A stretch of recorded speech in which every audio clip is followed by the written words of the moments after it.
کیسے بھٹکنے دے گا اپنے بندے کو۔ پھر ڈالتا ہے وہ خیال جس سے انسان دھیرے دھیرے اللہ کی طرف پلٹتا ہے۔ یہ وہی خیال ہے جس کا ذکر پہلی سطر میں کیا میں نے۔ ہم اللہ کی طرف ایسے ہی نہیں لوٹ کے آتے، اللہ ہمیں اپنی طرف لے کر جاتا ہے، لیکن ان کو جو واقعی اس کی طرف لوٹ کے جانا چاہتے ہیں۔ میں جب مایوس ہونے لگتا ہوں، جب مجھے لگتا ہے میری کسی کی زندگی میں اہمیت نہیں، تب میرا رب ایسے مجھے پرسکون کرتا ہے، ایسے الفاظ بھیجتا ہے اور کہتا ہے میرا بندہ تو عام نہیں، تو خاص ہے۔ میرا رب مجھ سے بہت محبت کرتا ہے۔ جن دروازوں کے کھلنے کا آپ کو شدت سے انتظار ہے، ہو سکتا ہے وہ اتنے کھوکھلے ہوں کہ کھلتے ہی ٹوٹ جائیں۔ عین ممکن ہے جو چیز تمہیں پسند آ رہی ہے وہ تمہارے حق میں بری ہو۔ جب حالات کنٹرول سے باہر ہونے لگیں، مشکلات سلجھائی نہ جا سکیں اور حالات میں بہتری آتی نظر نہ آ رہی ہو، تو مایوس ہونے کی بجائے اس مرد مومن کی طرح ہمت کر کے اپنی سخت جتنی کوشش کر کے اپنے معاملات کو اللہ کے سپرد کر دینا چاہیے، جس نے فرعون کے درباری ہونے کے باوجود ہمت جمع کر کے موسیٰ کے رب اور حقیقت کی طرف سب کی توجہ دلائی تھی۔ ان بتوں کی پرستش کرنے والے مشرکین کو اللہ کی طرف رجوع کرنے کی دعوت دی تھی، بنا سوچے کہ اس کے ساتھ کیا سلوک کیا جائے گا۔ پتہ ہے اس نے کیا کہا تھا؟ میں تو اپنا معاملہ اللہ کے حوالے کرتا ہوں، اللہ یقیناً اپنے بندوں کو دیکھ رہا ہے۔ بعض دفعہ اللہ تعالیٰ آپ کو آپ کی سب سے پسندیدہ چیزوں اور لوگوں سے دور کر دیا کرتا ہے۔ مقصد آپ کو دل دکھانا نہیں ہوتا، دراصل آپ کا اس رب کے قریب ہونا مقصود ہوتا ہے۔ اگر کہیں محسوس ہو کہ آپ اکیلے ہو تو مت بھولنا کہ آپ کم از کم اکیلے نہیں ہو۔ اللہ تعالیٰ کبھی بھی کسی کو اکیلا نہیں کرتا۔ اس کا نام ذرا دل سے لو، دل کی گہرائیوں سے پکارو اسے۔ آپ کی ماں آپ کی ایک پکار پر اتنا تڑپتی ہے تو وہ کتنا پاس آتا ہوگا۔ کبھی امید نہیں کھونی، کبھی اداس نہیں ہونا، کیونکہ وہ کبھی امید توڑتا نہیں ہے، وہ دلوں کو جوڑنے والا ہے، وہ نور علی نور کر دیا کرتا ہے۔ دیکھنا ایک دن تم شکر کے سجدے میں ہوگے اور آنسوؤں سے تمہارا چہرہ اور جائے نماز بھیگ چکی ہوگی۔ تمہیں سمجھ نہیں آئے گا کہ کس طرح اس رب کا شکر ادا کرو۔ تمہاری وہ دعا جو تمہیں ہر نماز میں یاد آتی ہے، جو تم سجدوں میں گر گرا کر مانگتے ہو، جو تمہیں بے چین کرتی ہے، وہ ضرور قبول ہوگی۔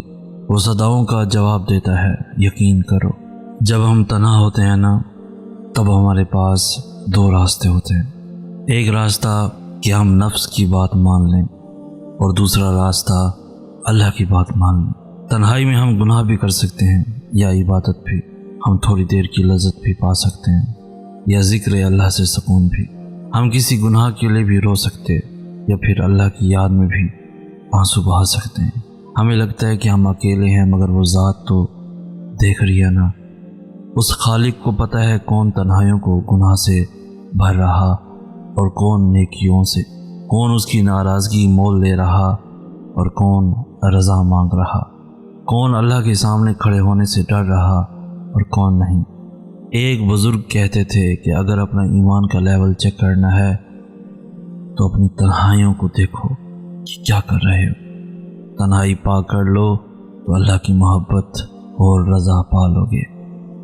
دعائیں تو نصیب کا قلم ہوتی ہیں، اور اگر تم چاہتے ہو کہ یہ قلم تمہاری مرضی سے تمہارا نصیب لکھے تو اپنی مانگی دعاؤں پر یقین رکھو اور مایوس نہ ہو کہ یہ قبول کیوں نہیں ہو رہی یا کب ہوں گی، کیونکہ اللہ دعا کا اختیار ہی تب دیتا ہے جب وہ چاہتا ہے یہ قلم تمہارے نصیب کا لکھا مٹا کر اسے تمہارے مطابق لکھ سکے۔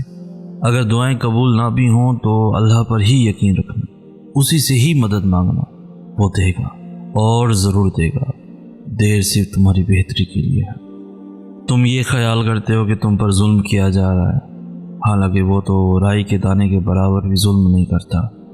وہ تمہاری طرف کو جانتا ہے، تمہیں سمجھتا ہے، بس وہ تمہیں آزماتا ہے تاکہ تم دنیا کی زندگی میں سرخرو ہو کر آخرت میں بلند ترین مقام پا سکو۔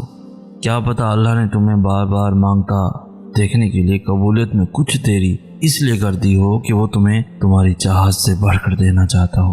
تم یقین کے ساتھ دعا کرتے رہو، وہ رب تمہارے ساتھ ہے اور جلد قبولیت ہو جائے گی انشاءاللہ۔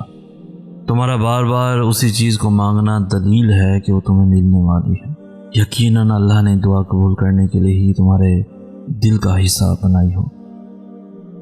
میں ابھی شاید صبر کے پہلے درجے پر ہوں، اسی لیے آج بھی میری زبان پر کوئی نہ کوئی شکوہ آ جاتا ہے، مگر میں چاہتا ہوں کہ میں جلد صبر کے اس درجے پر پہنچوں جن کے لیے میرے رب نے فرمایا، بے شک اللہ صبر کرنے والوں کے ساتھ ہے۔ جو اپنی خواہشات اور شہوات کو قدموں تلے رونتا ہے، شیطان اس کے سائے سے بھی دور بھاگتا ہے۔ صبر دو طرح کا ہوتا ہے، ایک اس چیز پر صبر کرنا جس کی تمہیں تکلیف ہو، اور دوسرا جس چیز کی تم تمنا کرتے ہو۔ حالات کیسے بھی جا رہے ہیں، زندگی کیسی بھی گزر رہی ہے، وقت کیسے بھی چل رہا ہے، جب سب کچھ چل رہا ہے، کچھ بھی رکا نہیں ہے، تو امید باندھے رکھے۔ آپ نے امید کا چلنا کیوں روک دیا ہے؟ آپ کے پاس تو سب سے بڑی امید ہے، آپ کے پاس تو اللہ ہے نا، اور پتہ ہے اللہ آپ کو راضی کرنا بھی جانتا ہے۔ یہ سب ایسے ہی ہونا ہے، یہ طوفانوں سے گزرتا قافلہ چلتے چلتے جب اپنی منزل پر پہنچ جائے گا تب آپ راضی ہو جائیں گے، کیونکہ اللہ تعالیٰ نے مجھے تو یہی بتایا ہے کہ اور ان قریب تمہارا رب تمہیں اتنا دے گا کہ تم راضی ہو جاؤ گے۔ ڈرتے کیوں ہو تم؟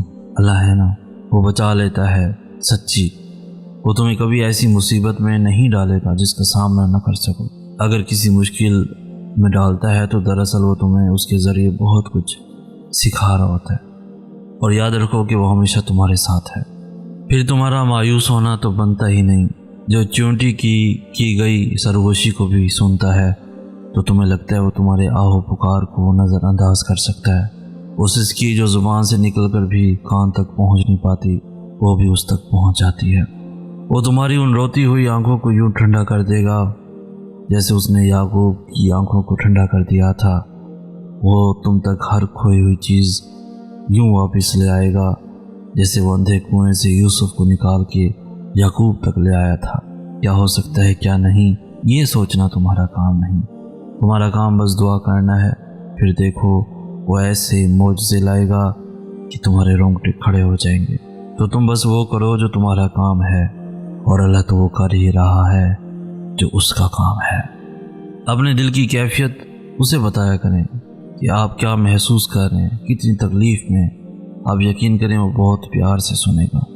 اس کے سامنے رو لینے سے ہی آپ کے دل میں سکون اترے گا۔ بے شک وہ دلوں کا ہم راز ہے۔